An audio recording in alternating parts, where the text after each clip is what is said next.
مدینہ منورہ کی پرسکون فضا ہے.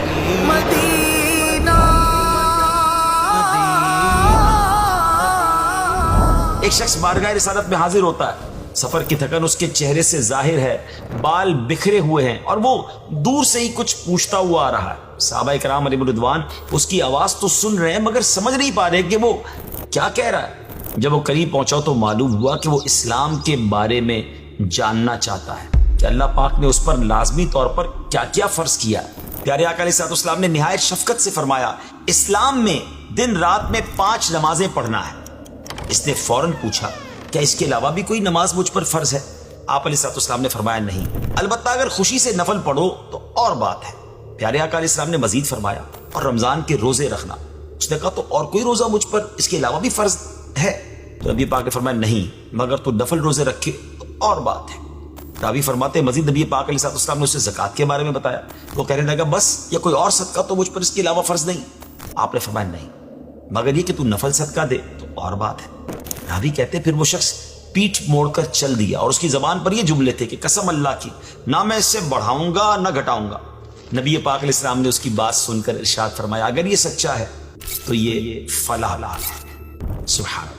ناظرین, اس واقعے سے معلوم ہوتا ہے کہ ہمارے پیارے آقا علیہ السلام دین کو لوگوں کے لیے آسان بنا کر پیش فرماتے تھے. آپ کا مقصد لوگوں کو اللہ پاک سے قریب لانا تھا, اسی لیے آپ علیہ السلام ہمیشہ آسانی کا راستہ اختیار فرماتے تھے. آج کے ایپیسوڈ میں ہم پیارے آقا علیہ السلام کی سیرت طیبہ کے اسی حسین پہلو کو ڈسکس کریں گے کہ آپ علیہ السلام بحیثیت آسانیاں بانٹنے والے کیسے تھے. دل کا اجالا نام محمد. السلام علیکم ورحمۃ اللہ وبرکاتہ.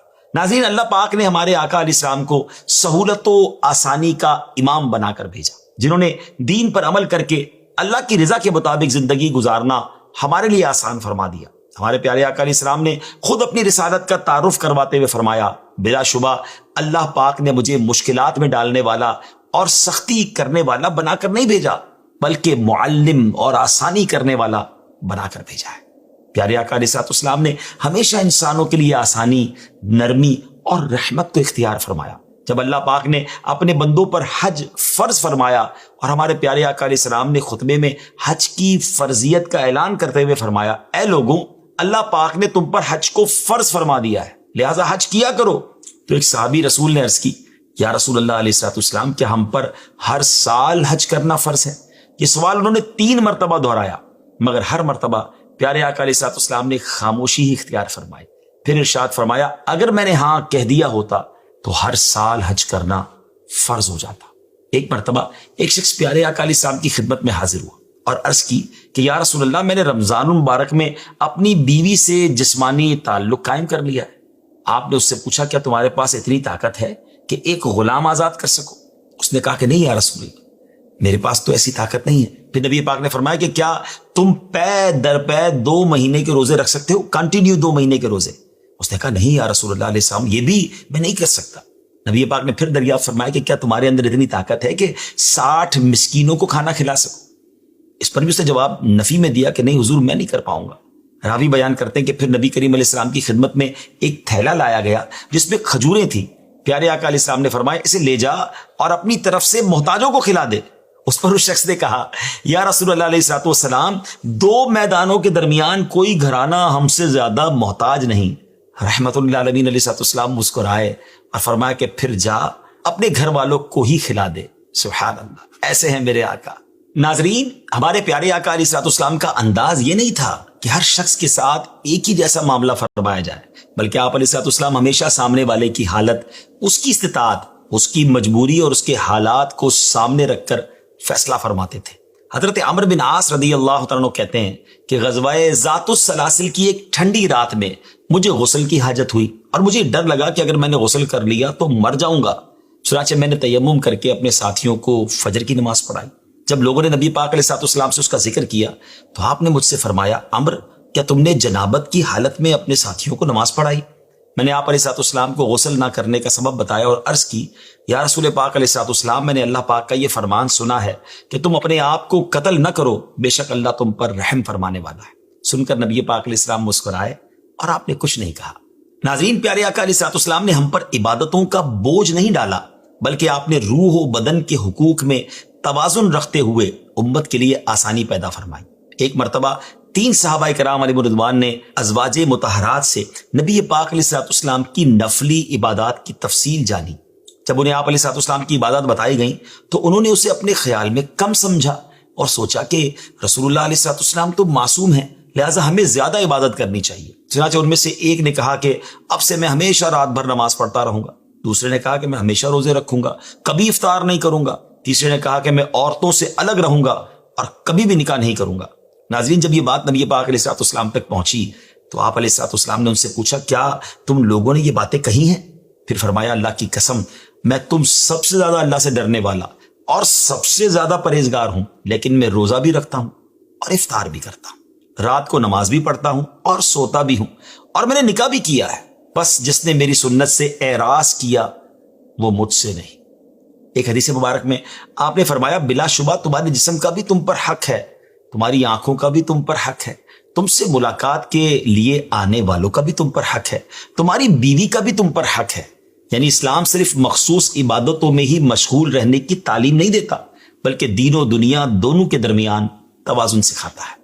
آقا علیہ الصلوۃ والسلام سے جب پوچھا گیا کہ کون سا عمل اللہ پاک کو زیادہ پسند ہے تو آپ نے کوئی بڑا مشقت والا اور لمبا عمل یا نیکی ارشاد نہیں فرمائی، بلکہ آپ نے ایک اصول بیان فرمایا، انتہائی آسان فارمولہ فرمایا، جس پر ہمیشگی ہو خواہ وہ تھوڑا ہی ہو۔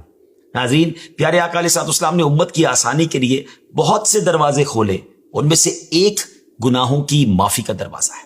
پیارے آقا علیہ السلام نے کبھی وضو کو گناہوں کا کفارہ تو کبھی فرض و نفل نماز کو گناہ کو مٹانے کا ذریعہ قرار دیا، کبھی استغفار و دعا کو ذریعہ توبہ ٹھہرایا۔ نماز کے حوالے سے آسانی کا جائزہ لیں تو دیکھیں 50 نمازوں کی فرضیت کے بعد انہیں 5 کر دیا گیا، پھر ان 5 کو بھی ایک وقت میں نہیں بلکہ 5 مختلف اوقات میں ادا کرنے کا حکم دیا۔ اور لطف کی بات یہ ہے کہ نمازیں 5 مگر ثواب 50 کا ملتا ہے۔ مریض کو رخصت دی کہ اگر کھڑے ہو کر نماز پڑھنا ممکن نہ ہو تو شرائط پائے جانے پر بیٹھ کر ممکن نہ ہو تو لیٹ کر نماز ادا کر سکتا ہے۔ پیارے آقا علیہ الصلوۃ والسلام نے اپنی امت کو بھی آسانیاں بانٹنے کی تعلیم دی۔ نبی پاک علیہ الصلوۃ والسلام لمبی نمازیں پڑھانے سے منع فرماتے تاکہ اقتدا کرنے والوں کے لیے مشقت نہ ہو۔ حضرت معاذ بن جبل رضی اللہ تعالیٰ عنہ نے ایک دفعہ اپنی قوم کو لمبی نماز پڑھائی تو آپ علیہ السلام نے انہیں ایسا کرنے سے منع فرمایا اور فرمایا، معاذ کیا تم لوگوں کو فتنے میں ڈالتے ہو؟ پھر آپ نے اما پارے کی 3 صورتوں سورۃ الاعلی، سورۃ الشمس اور سورہ لیل ان کے بارے میں فرمایا کہ تم نے یہ صورتیں کیوں نہ پڑھی کیونکہ تمہارے پیچھے بوڑھے، کمزور اور حاجت مند نماز پڑھتے ہیں۔ نبی پاک علیہ السلام کا خود بھی طرز عمل یہی تھا۔ آپ فرماتے ہیں کہ میں نماز دیر تک پڑھنے کے ارادے سے کھڑا ہوتا ہوں لیکن کسی بچے کی رونے کی آواز سن کر نماز کو ہلکی کر دیتا ہوں کیونکہ اس کی ماں کو جو نماز میں شریک ہوگی اس کو تکلیف میں ڈالنا ناپسند کرتا ہوں۔ حضرت ابو ہریرہ رضی اللہ تعالیٰ سے روایت ہے کہ آپ فرماتے ہیں کہ نبی پاک علیہ السلام نے فرمایا، اگر مجھے اپنی امت یا لوگوں کی تکلیف کا خیال نہ ہوتا تو میں ہر نماز کے لیے ان کو مسواک کا حکم دے دیتا۔ آپ علیہ السلام نے ارشاد فرمایا، آسانی پیدا کرو، تنگی نہ کرو، خوش کرو، نفرت نہ دلاؤ۔ مختصر سا جملہ گویا دعوت و تبلیغ کا وہ سنہری اصول ہے جس پر عمل کر کے صحابہ کرام علیہم رضوان نے پوری دنیا میں اسلام کو محبت و نرمی کے ساتھ پھیلا دیا۔ ناظرین، ہمارے پیارے آقا علیہ السلام کی آسانی صرف احکام تک محدود نہ تھی بلکہ لوگوں کی غلطیوں سے نمٹنے کے انداز میں بھی جھلکتی تھی۔ نبی پاک نے فرمایا، تم آسانی پیدا کرنے کے لیے بھیجے گئے ہو، تنگی پیدا کرنے کے لیے نہیں۔ تربیت غصے سے نہیں بلکہ حکمت اور نرمی سے کی جاتی ہے۔ نبی پاک علیہ السلام جب بھی کوئی بات کرتے تو امت کی آسانی کے لیے صاف اور واضح انداز میں فرماتے اور کسی خاص بات کی اہمیت کے سبب یہ سمجھانے کی غرض سے 2 یا 3 بار بھی دہراتے۔ روایت میں آتا ہے کہ آپ اتنا ٹھہر کر گفتگو فرماتے کہ آپ کے پاس بیٹھا ہوا شخص اسے یاد کر لیتا، جبکہ ایک روایت میں ہے کہ آپ لفظ کو 3 بار دہراتے تھے تاکہ اسے سمجھ لیا جائے۔ پیارے آقا علیہ السلام سب لوگوں سے عمدہ، خوبصورت اور واضح گفتگو کرتے اور آپ صحابہ کرام علیہم رضوان کے نزدیک سب سے زیادہ محبوب تھے۔ آپ کی زبان مبارک سے بات سننے کے لیے صحابہ بےتاب رہتے تھے۔ وہ آپ کی زبان مبارک سے نکلنے والے جواہرات چننے کے لیے حد درجہ خواہش مند ہوتے، مگر اس سب کے باوجود نبی پاک نہایت جامع اور مختصر بات کرتے تھے۔ کہ عبداللہ ابن مسعود رضی اللہ تعالیٰ فرماتے ہیں کہ نبی پاک علیہ الصلوۃ والسلام نے ہمیں نصیحت فرمانے کے لیے کچھ دن مقرر کر دیے تھے، اس ڈر سے کہ کہیں ہم اکتا نہ جائیں۔ پیارے آقا علیہ الصلوۃ والسلام نے نکاح کے معاملات میں آسانی دیتے ہوئے ارشاد فرمایا، سب سے بہترین نکاح وہ ہے جو زیادہ آسان ہو۔ نکاح جیسے اہم عمل کو آسان کرنے کا مقصد یہ تھا کہ آپ کی امت میں شادیاں آسانی اور سہولت سے انجام پائیں اور معاشرے میں بے راروی اور بے حیائی نہ پھیل سکے۔ ناظرین، معاشی و کاروباری معاملات میں بھی نبی پاک علیہ السلام نے نرمی اور آسانی کو پسندیدہ قرار دیا۔ آپ نے ارشاد فرمایا، اللہ اس شخص پر رحم فرمائے جو بیچتے وقت، خریدتے وقت اور تقاضا کرتے وقت نرمی برتے۔ گویا لین دین کے چھوٹے چھوٹے معاملات میں بھی نرمی اختیار کرنا اللہ کی رحمت کو کھینچ لانے کا ذریعہ ہے۔ ناظرین، پیارے آقا علیہ الصلوۃ والسلام کے صدقے میں جو سہولیات ملی ان میں سے یہ بھی ہے کہ آپ نے مریض، مسافر، مخصوص ایام والی اور دودھ پلانے والی اور حاملہ عورت کو شرائط پائے جانے پر رمضان میں روزہ افطار کرنے اور بعد میں اس کی قضا ادا کرنے کی اجازت عطا فرمائی۔ ناظرین، آج ہم نے جو کچھ ڈسکس کیا یہ تو آپ علیہ الصلوۃ والسلام کی رحمت اور آسانی کے سمندر کا صرف ایک قطرہ تھا۔ حقیقت یہ ہے کہ نبی پاک علیہ الصلوۃ والسلام کی زندگی کا ہر پہلو رحمت، نرمی اور آسانی کی ایک مثال ہے، جس کی روشنی قیامت تک آنے والی نسلوں کو راستہ دکھاتی رہے گی۔ آج اگر امت مشکلات، سختی اور تنگی کا شکار ہے تو اسے اسی در مصطفیٰ علیہ الصلوۃ والسلام کی طرف رجوع کرنا ہوگا، جہاں سے مشکلات آسان ہوتی ہیں اور بگڑے کام بنتے ہیں۔ اللہ کریم ہمیں اپنے پیارے حبیب علیہ الصلوۃ والسلام کی سیرت طیبہ کو سمجھنے، اپنانے اور دوسروں کے لیے آسانی بانٹنے کی توفیق عطا فرمائے، آمین۔ ناظرین، نبی پاک کا انداز تو ہم نے دیکھا، ہم نے سنا، اب ہم اپنے انداز کو دیکھ لیں کہ ہماری وجہ سے لوگوں کو آسانیاں ہو رہی ہیں یا ہم مشکلات پیدا کرنے والے ہیں۔